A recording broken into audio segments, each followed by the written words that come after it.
নমস্কার বন্ধুরা, রিমি পুতুলের রান্নাঘরে সবাইকে স্বাগত। আজকে আমি বানাবো একটি নিমকি রেসিপি। নিমকি সাধারণত আমরা অনেক রকমের খাই, কিন্তু আমার এই নিমকিটা সম্পূর্ণ একটু আলাদা ধরনের। নিমকিটা বানানোর জন্য আমি এখানে 1 বাটি মতো ময়দা নিয়েছি। প্রথমে ময়দাটা মাখিয়ে নেব।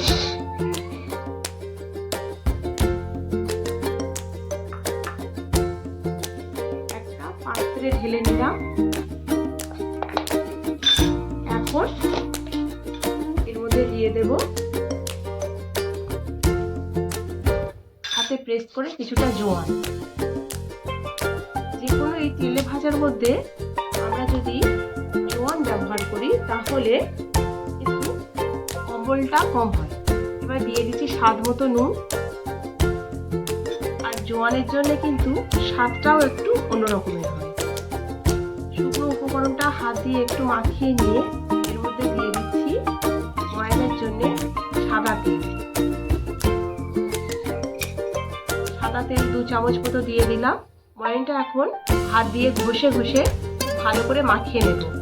এখন একটা বাটির মধ্যে নিয়ে নিয়েছি 1 চামচ কর্নফ্লাওয়ার, আর এর মধ্যে দিয়ে দিচ্ছি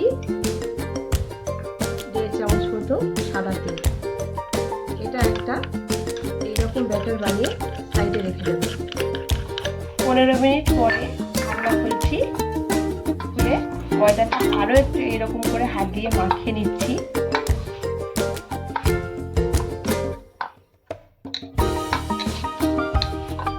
এবারে এর মধ্যে থেকে এরকম লেচি কেটে দেবো। এবার বেলনা চাকি নিয়েছি, চাকির মধ্যে ময়দা ছিটিয়ে দিলাম, আর এখন এটা ভালো করে বেলে নেব। একদম পাতলা করে বেলে নিয়েছি। এখন কর্নফ্লাওয়ার আর তেলের যে মিশ্রণটা বানিয়ে রেখেছিলাম সেটা চামচের সাহায্যে এরকম পুরো রুটিটার উপরে দিয়ে দেব।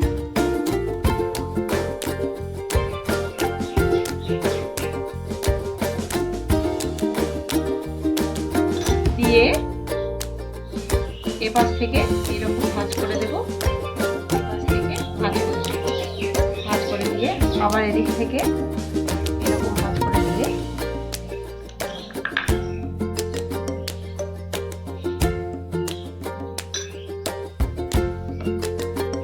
এরকম ভাবে ভাঁজ করে দিলাম।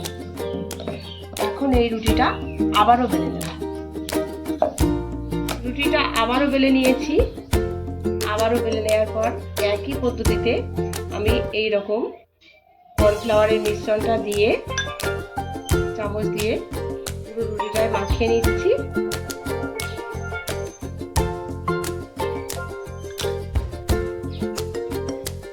এবার এটাকে এইরকম ভাঁজ করে নিচ্ছি।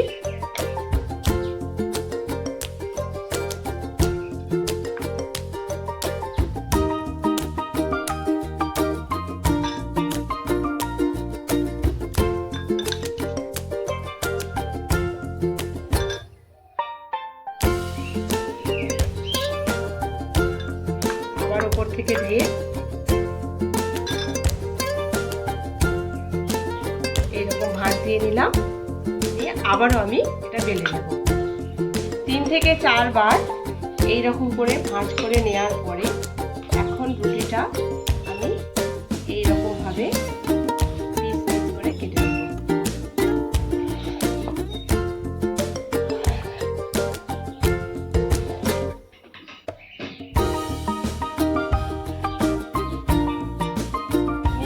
ভেজে নেওয়ার জন্য কড়াইতে সাদা তেল গরম করেছিলাম। তেলটা গরম হয়ে গেছে। এখন নিমকিগুলো ছাড়বো এর মধ্যে।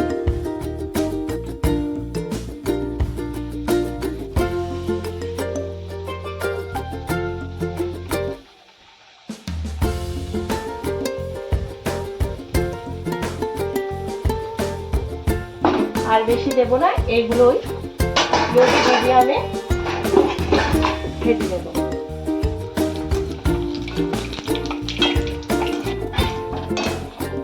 বন্ধুরা, প্রথমবারে দেয়া নিমকিগুলো ভাজা হয়ে গেছে।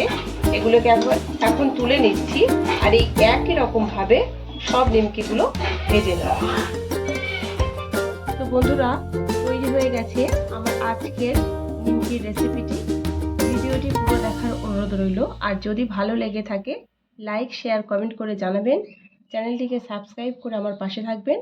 আজকের মতো এখানেই শেষ করছি। ভালো থাকবেন। ধন্যবাদ।